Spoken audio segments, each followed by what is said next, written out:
To start with the Notion, let's download it from the App Store. Okay. It is downloading.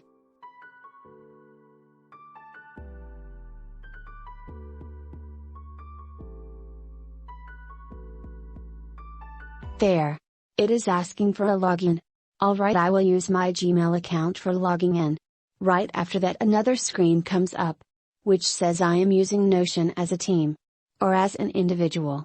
So I will just click on For Myself checkbox. There is some nice graphics here.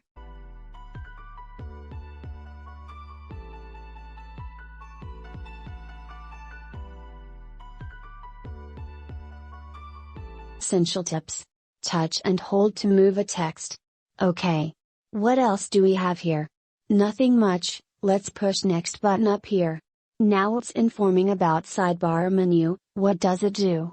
There are a couple of areas that are predefined here, like brand asset, meeting notes, media list, calendars, etc. etc. These are being modified according to your work and you can change their templates and names as you find needful.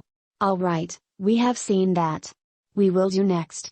Notion can be run on all platforms, like Android, Mac and Windows and browsers. This doesn't count as all platforms, anyways. We will do next.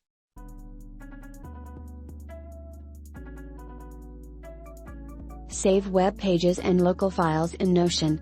Okay. But how will I do that? Through Share option. I got it. It brings us to our next screen.